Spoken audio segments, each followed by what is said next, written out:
朋友们，今天最主要的国际新闻肯定还是伊朗战场，美军营救被击落的 F-15飞行员。但是呢，到现在为止传出来的消息是2个飞行员，美国呢已经救了一个，而另外一个现在是下落不明。伊朗那边也没有官宣说抓到了，所以现在双方应该还是在互相争夺中。那我们呢就忙里偷闲聊一聊其他的话题。正好呢，刚刚我看到了一篇关于澳大利亚汽车市场的报告。都知道中国电车现在在海外很能打，但是没有想到在某些国家已经强到这种地步了。那我们就来聊聊这个话题。澳大利亚联邦汽车工业商会数据显示呢，2026年2月份，中国汽车在澳洲的销量达到了22362辆，首次超越了日本的21671辆，成为了澳大利亚最大的新车来源国。澳洲2026年2月汽车销量排行榜上呢，比亚迪是以同比 62.2% 的增速领跑，5323辆的销量， 5.9% 的市占率领跑中国品牌。而澳洲近12个月汽车销量的总排行榜中长城、名爵、比亚迪、奇瑞4家中国品牌成功跻身前10强。这个成绩呢，其实是尤为不易的。要知道，自从1998年起，日本汽车就牢牢地掌控着澳大利亚汽车市场，终结日本汽车28年的霸权，尤其还是在一个发达的成熟市场。那中国品牌靠的是什么呢？有人可能觉得中国汽车是以低价取胜，这是一种刻板印象。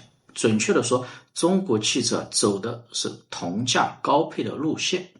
在同价位车型中，中国品牌提供了更丰富的智能座驾、L2 级以及以上的智能驾驶辅助系统，主被动安全配置，真正实现了同价高配、同质价优，打动了对于实用性要求极高的澳大利亚消费者。以比亚迪 Auto 1海鸥为例起售价仅有23990澳元，也就是11万人民币，跟起亚的微型燃油车价格持平的，但是提供了340公里续航、刀片电池安全技术、智能驾驶系统等等的配置，是远超同级的油车。此外呢，中国车企也并没有完全照搬本土的车型，而是对澳洲市场进行了精准的适配。澳大利亚呢，地广人稀，家庭出行频繁，民众大多喜欢露营、拖挂游艇等等的户外生活。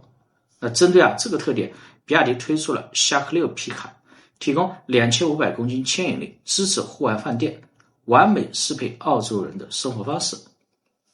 那么2025年夏克6皮卡销量超过了 1.8 万辆，拿下了澳大利亚最畅销 PHEV 车型 PHEV 皮卡的销量冠军，被誉为澳洲的神车。那么最近的美伊冲突引发的油价飙涨，更是为中国汽车的崛起加了一把火。你别看澳大利亚是个资源大国，成品油其实是高度依赖进口的，而成品油整体的进口依存度高达 80%， 高度集中在新加坡、韩国、马来西亚。而这些国家的炼油厂的原油呢，又几乎全部依赖中东，运输必经霍尔木兹海峡。那如今美伊冲突难解，霍尔木兹海峡航道受阻，澳洲直接面临油价暴涨、燃油短缺的双重冲击。那受这个国际油价的影响，澳大利亚人呢常用的柴油均价已经达到每升 2.9 澳元，累计上涨 60%。不同标号的汽油价格也是持续上涨。更严峻的是呢，加油站油荒已经从最初的偏远乡村蔓延到了城市，已经有500多家加油站供给短缺。油价上涨推高了生活成本，越来越多的澳洲国民开始考虑纯电动车，尤其是价格更加亲民的车型。比亚迪澳大利亚公司的发言人就透露，自从全球新能源市场动荡、燃油价格高涨以来呢，当地的客户咨询量都已经增加了 50%。跟欧洲、中国等等其他地区相比呢，澳大利亚汽车的电动化程度还是稍显迟缓。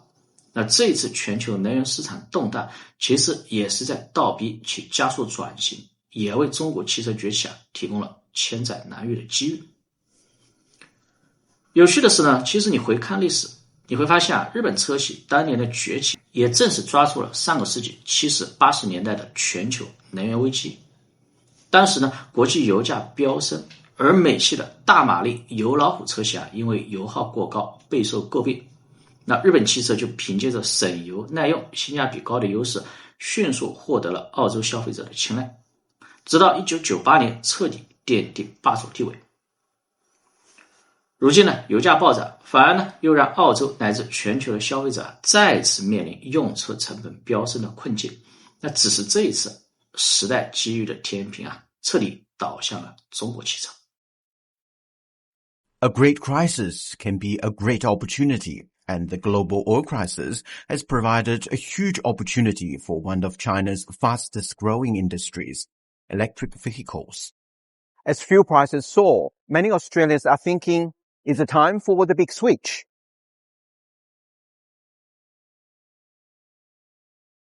Always, something we've been interested in lately with the fuel prices really pushed us to seriously consider it. I'm thinking get some solar panels, charge up the vehicle just for normal running around. I thought it's a little cheap electric thing. I've thought about it for a long time, and then with the petrol prices going up, I thought maybe it's time.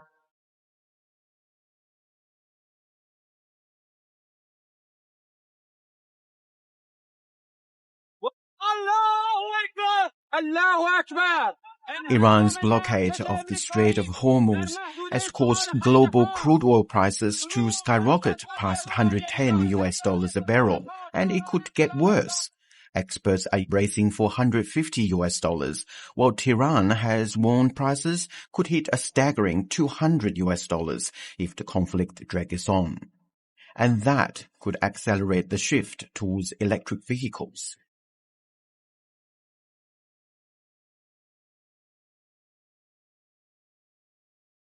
Petrol prices going up has certainly been one of the triggers, but I think that very stubborn cost of living challenges that exist in the Australian economy at the moment is also supporting either wanting to access more affordable vehicles, where Chinese brands are incredibly well positioned, and they're even better positioned when it comes to EV and plug-in hybrids. There has been a significant uplift in inquiry in electric vehicles, and not just pure electric, but also for intelligent hybrid vehicles. Electric vehicles have always made sense, but I think they're making more sense now. Chinese car companies will likely benefit from this crisis, but they are not just lucky, they are well prepared.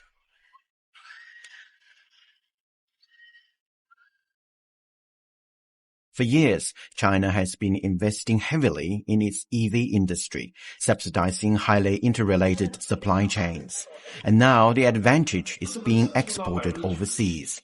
Since 2020, more than 10 Chinese car brands have landed on Australian shores, nearly all of them arriving with a heavy tech focus on electric and plug-in hybrid power. Sales of EVs like this are growing fast, but electric vehicles still only made up around 2% of all cars on Australian roads. Last year, EVs accounted for 8.3% of new car sales, slower growth than many expected. But the momentum is shifting into high gear.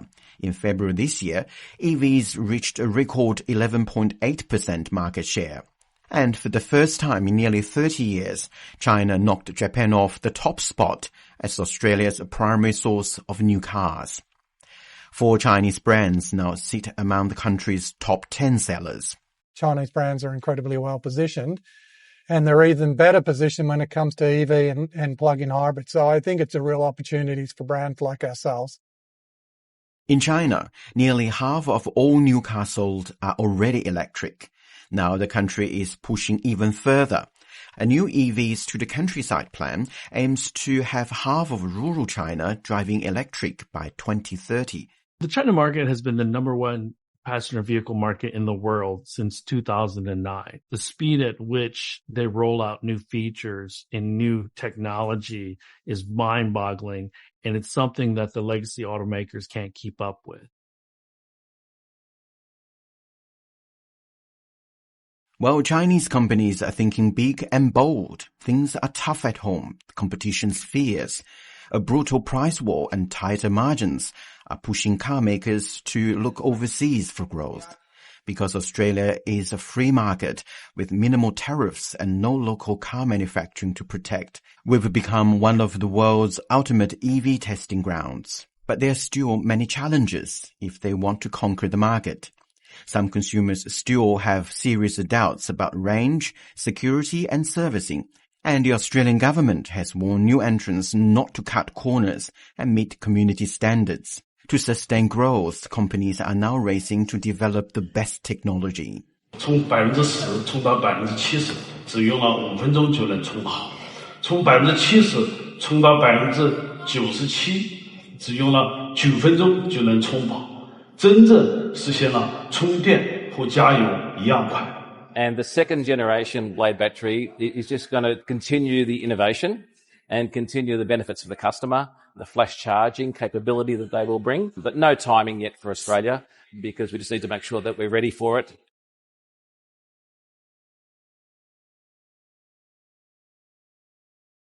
For Chinese car makers, Australia is not just another export market. It is a proving ground.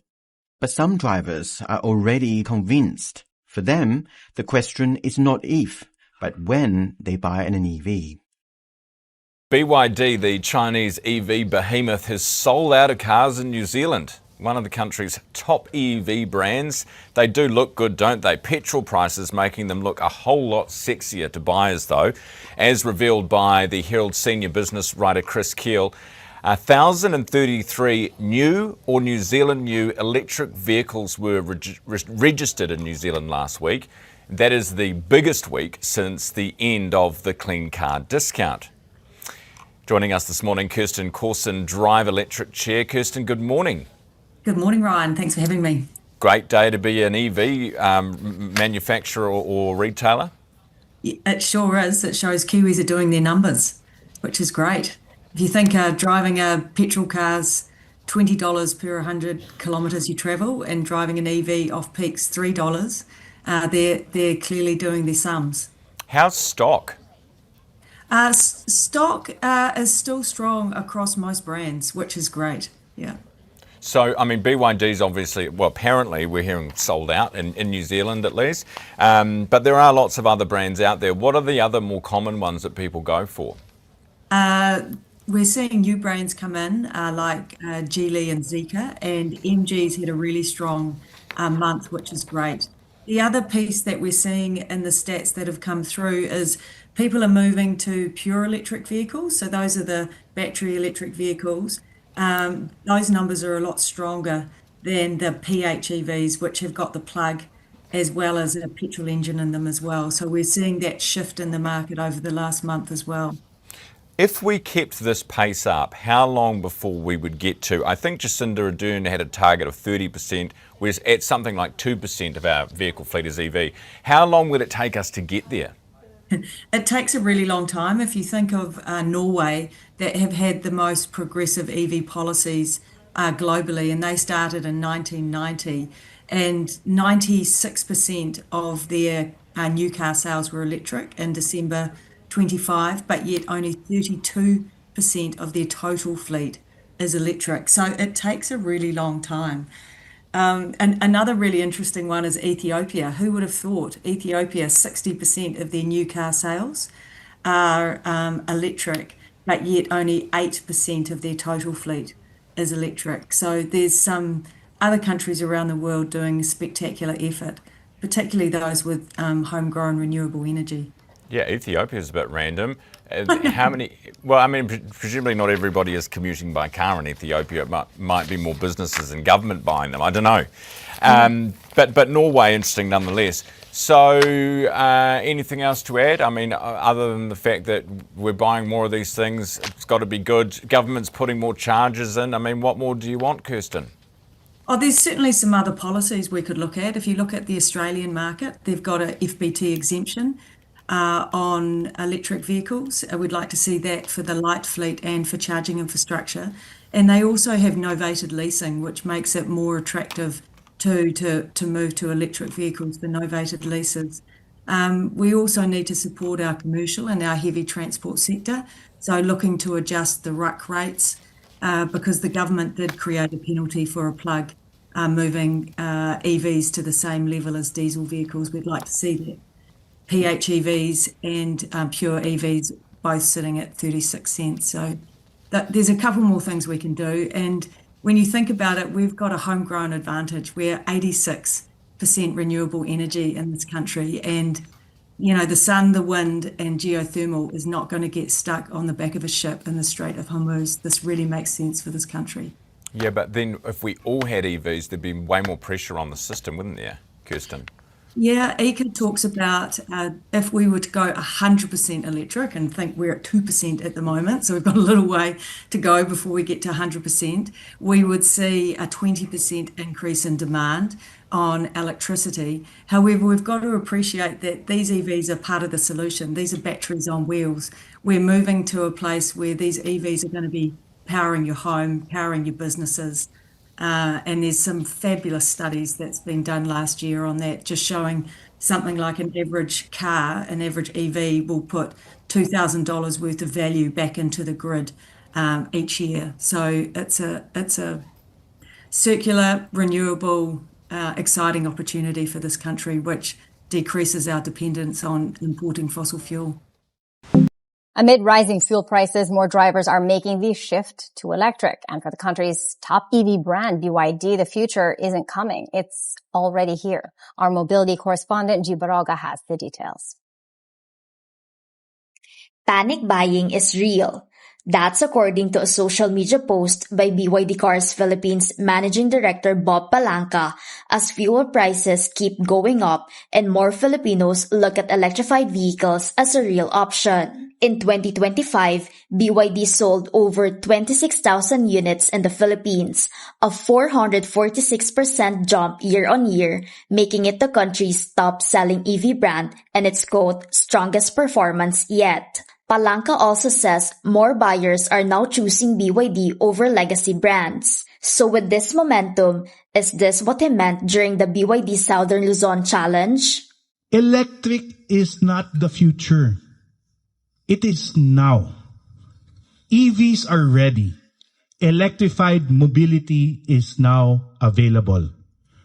The market must embrace it in order for them to experience and feel immediate savings. During the set challenge, BYD's DMI lineup had to deal with highways, city streets, and even rough patches. The 3-day drive from Manila to the Bicol region covered 687 kilometers without needing a single charge. We've experienced the entire Philippine road condition, from very good roads, very excellent smooth highways, to extremely rough conditions that I think each and every media was able to experience in different vehicles that we have brought here today. Another highlight is the stopover of the Drive Electric Love Pinas campaign, a journey that has already taken BYD electric cars from the tip of Luzon all the way to Mindanao. For lead adventurer Will Dasovich, it's proof that range anxiety is no longer an issue when traveling with an EV. One of the things I'm most proud about right now for the Philippines as a Filipino is our infrastructure with EVs and this EV spine that they created from Pagudpud hanggang the south of Mindanao. During the trip, some BYD cars cruised alongside us. The company says that there are now more than 30,000 BYDs on Philippine roads, a proof they say that once you go electric, there's no turning back. For BNC Mobility, G. Baroga, Sorsogon.